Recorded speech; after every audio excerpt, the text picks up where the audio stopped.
Welcome in, everyone. I hope you guys are doing great wherever you're watching from today.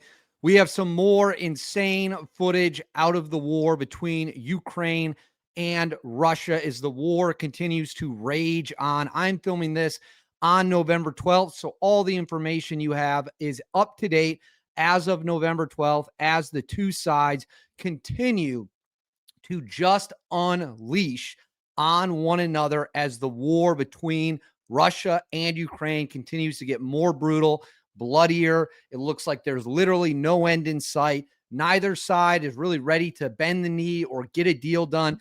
The assessment from the U.S. intelligence side is that the Russians absolutely have no intent whatsoever of stopping this war. Putin thinks he can win. Putin is going to continue to push forward. And now we see strikes that continue to unfold as well. Some crazy helicopter footage, some machine gun fire from a helicopter. We're going to show y'all. Before we get into it, as always, please make sure to like and subscribe. Totally free, cost nothing. Huge, huge, huge boost to the channel. Comment with your thoughts below. Whatever's on your mind about the war with Ukraine, Russia, let's have a good debate. Get your comments out there. How do you want to see this end? Let me know in the comments below. Hit that bell, all notifications turned on. You won't miss a thing. And then right here, bottom of the screen, Instagram, David_Hookstead, X, D Hookstead. That's where you can find me online on social media. My DMs are wide open. Please reach out with whatever you got. Now, I'm going to put this up on the screen for you all because this happened today on November 12th. And I'm going to get something teed up here for you as well. Whoops. Give me 1 second. All right, now we're good to go. Okay, so what you're looking at here on the screen, I covered this in a video earlier in the day. What you're looking at here is American bombers took to the skies over Europe in a massive show of force against Russia, against Vladimir Putin, reminding the Russians that if you think you can invade NATO airspace, we have more than enough means to deal with you. We have more than enough means to handle you as we see fit. We've got a better Air Force. We got a much more advanced military. We are ready to rock and roll if Russia wants to push this all the way. They can't even beat Ukraine.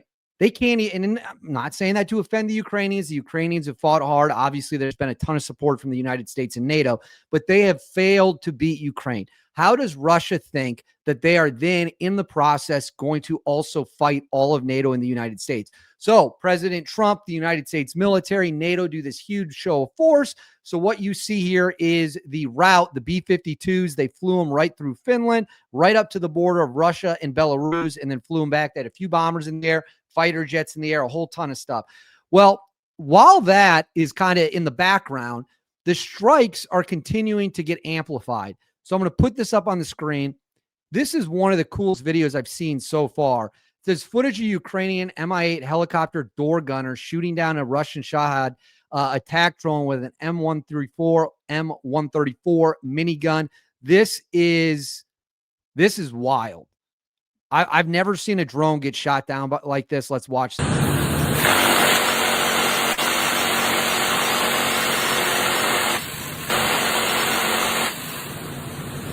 And then right there. Boom. Let's watch it again.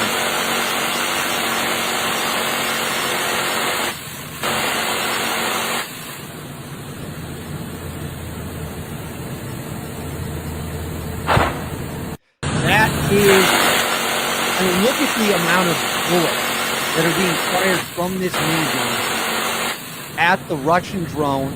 I believe Iranian-produced Russian drone. And right there. But that's far from all we have. It says overnight, Ukrainian forces reportedly struck Russia's Lukoil Stavrolen chemical plant, a major facility that produces natural gas and key refined products like ethylene and polypropylene. Am I pronouncing those correctly? Let me know in the comments if I'm not. It says, seen here, the burning facility lights up the Russian sky. We'll go full screen. You can see a massive fireball in the distance. Huge fireball. So this is yet again, Ukraine is continuing to hit targets deep in Russia. Russia's air defenses have not been able to stop these strikes. Russia's air defenses have not been able to control their own airspace. And you just see over and over again, Ukraine is able to get in there and blow stuff up. Speaking of which, that leads me to this. It says, seen earlier today, Ukrainian attack drones successfully penetrated roughly 1,000 miles. 1,000 miles of Russian airspace to hit the Orsk oil refinery, damaging one of the facility's remaining facilities refining units. Seen here, the Russian refinery burns. You can see massive smoke coming off in the distance there.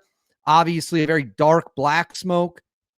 And then right here, says additional footage of Russia's Orsk refinery burning afternoon after Ukrainian drone attack. Ukrainian drones penetrated roughly 1,000 miles of Russian airspace to hit the oil refinery, which processed about 132,000 barrels per day. We'll go full screen. I'll rewind it.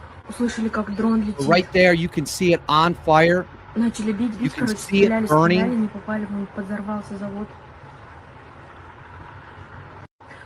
Just an incredible amount of damage.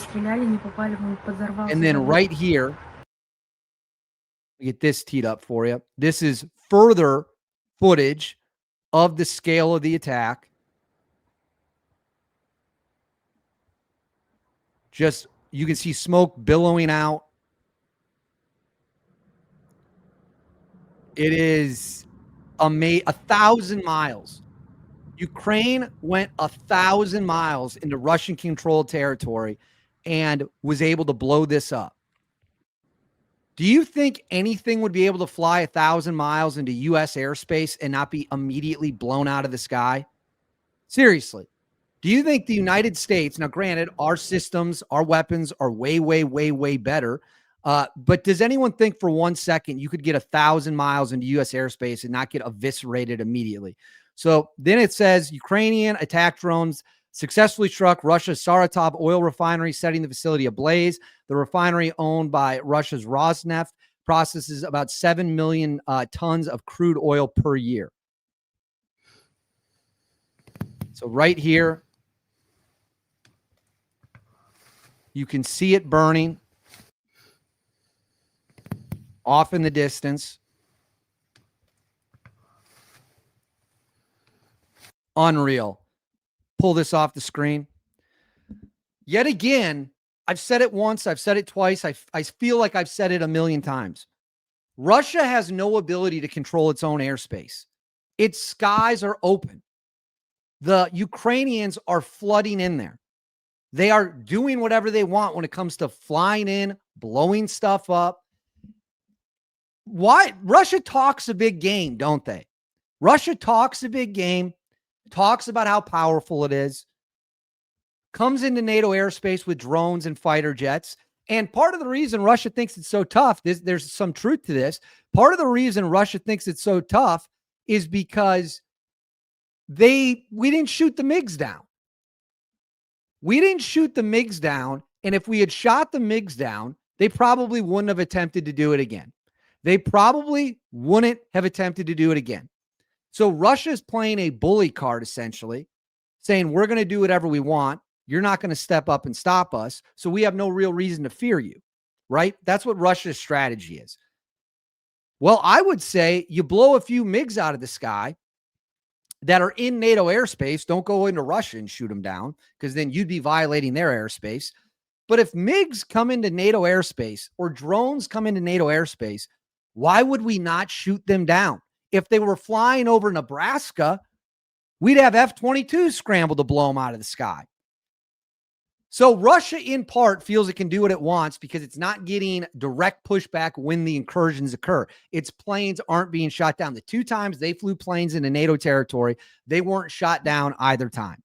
That's just the fact of the matter. They should be shot down. But having said that, Ukraine still has the ability to go out and punch out the oil and energy infrastructure, which has a direct economic impact on Russia. Makes it harder for Russia to earn money, because their economy is propped up by 2 things, oil and the war. That's why the war really has to keep going for Putin, because their economy is essentially surviving off 2 things. If you lose one of them, the economy could take a major, major hit. And that's what most experts think would happen. But I'll tell you this, guarantee, this war is not close to being over. It's not going to be over in the near future. It will get worse before it gets better. That's just the fact of the matter. And I don't really know how it ends, but I know it will get worse. And we will be here to update you with information as it comes in. But I want to know what you guys think. Let me know in the comments below. What do you think of the situation? How does the war end in your opinion? What do you want to see the best outcome? Let me know in the comments below. Please make sure to like and subscribe. Totally free. Cost you guys absolutely nothing at all. Huge, huge, huge, huge boost to the channel. Hit that notifications bell. All notifications turned on. And then right here, bottom of the screen, Instagram, David_Hookstead, and X, D Hookstead. That's where you can find me on social media. My DMs are wide open. Please reach out with whatever you got. I'll see you all next time.